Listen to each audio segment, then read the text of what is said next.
Welcome to class. I'm Trevor, and I post D&D videos every week, generally on Wednesdays.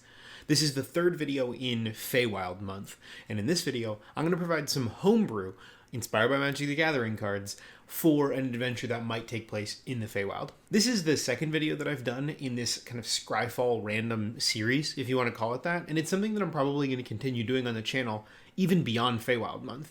This is something that I tend to do, maybe not this formally for my own games, and the first video got really well received, so I'm happy to continue doing it. Before I get into the two creatures that I randomly generated, and I'll explain what I mean in just a second, I want to talk about one card that was suggested by a comment in the previous Scryfall video that I did, which is Ragman. So Gabe commented on that video and said that he liked the idea and also gave two creatures as examples that he wanted to see made into Statblocks. So I did that. I made Ragman, the card from the Dark, into a monster for 5e.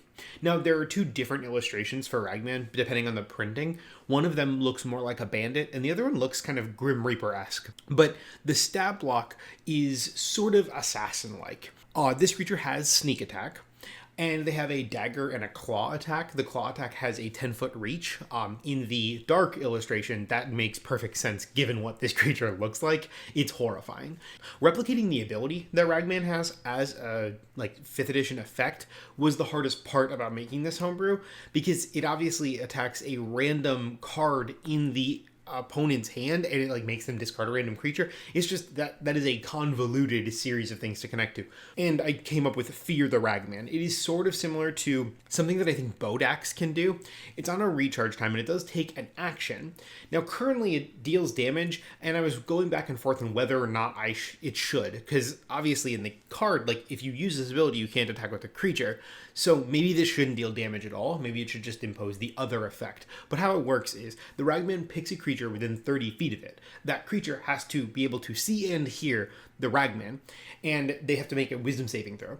If they fail the save, then the creature takes psychic damage and is frightened of the Ragman for a minute.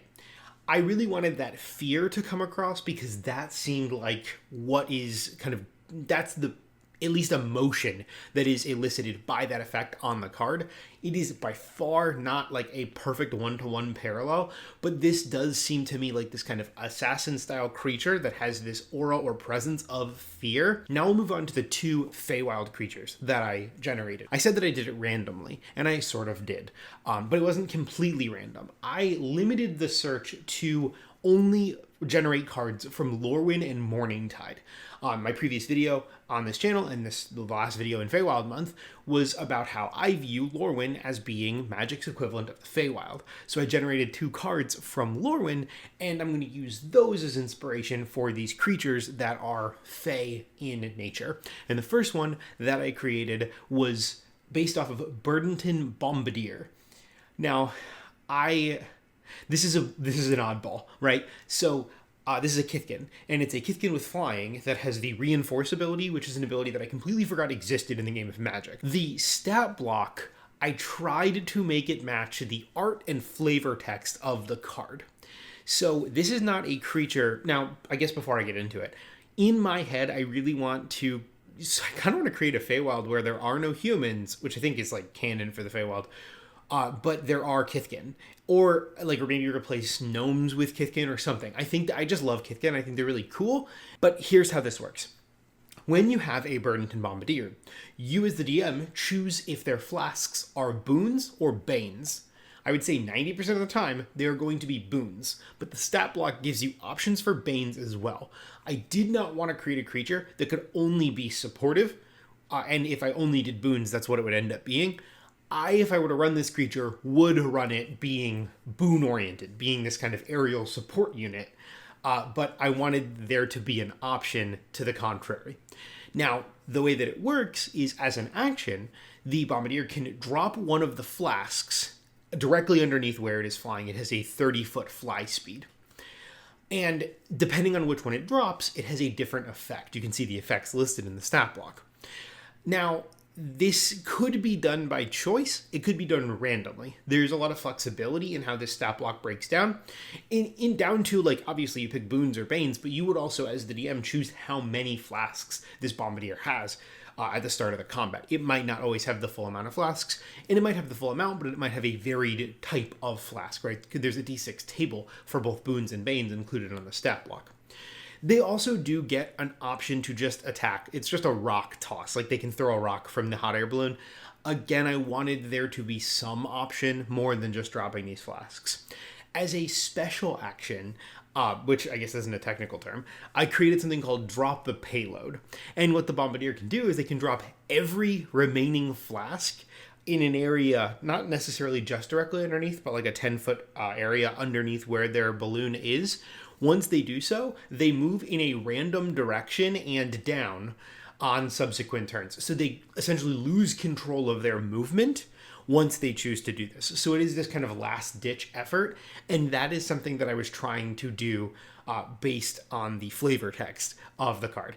It's pure chaos, but I think that the Fae especially like embrace the chaos, and I think that that is not a problem whatsoever.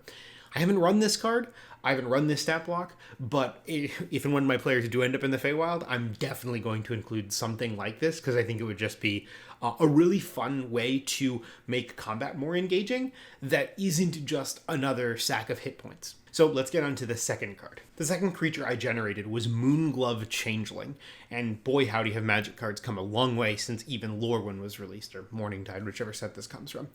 I love this card. The art on this is just super evocative. Now, you might see this and think more Shadowfell than Feywild, and I would understand a little bit where you're coming from, but I do think that this creature is Fey. It reminds me of like the Unseelie Courts, and I think that even just the nature of changelings is very Fey in the context of being able to do that kind of deception and shape change style of trickery. So they have, like, this creature has shape change in the same way that changelings, like the race, do in 5th edition. They get multi-attack, they get slam, which does poison damage, like, on touch, and they get a ranged attack as well. Now, the multi-attack is only for the melee attack. The ranged attack is Moonglove Quill. So, obviously, based on the illustration, like, in its quote-unquote natural form, or, like, non-disguised form, however you want to think about it, it has these, like, nettles almost growing out of its back, and there's this very porcupine feeling that I got from the card, so I gave it this, like, ranged attack that could be used to deal piercing damage, but this is not an option as multi-attack. They can either do this, or they can do 2 slam attacks. I wanted to keep this pretty innocuous as a creature, because I didn't think, especially given the stats of the card, it didn't warrant this like super high-level stat block. And then they do get the Unsettling Visage feature that changelings would get, where they can like modify their face, modify their expression, and elicit this sense of fear or fright for a creature who spots them in this like brief transformation. I think that this is just an interesting card. Really, the biggest thing that struck out to me, and the reason why I was excited that I rolled this one, was because of the art. The art on this card is just gorgeous, and I would love to be able to like create a token of this and slap it down on the table as my players were fighting, especially if they had like just gotten into the Feywild, or they were at a tavern in the Feywild and they were chatting with someone who they thought was rather innocuous and friendly, and then maybe these quills grow out of their back or something. It's very conducive to that kind of deception and trickery, which I'm all for, and I'll say it again, it's very Fey. So those are my 2 cards that are inspired by the Feywild, and the additional extra, obviously. If you like this kind of video, please let me know in the comments down below, because I'd love to continue doing it.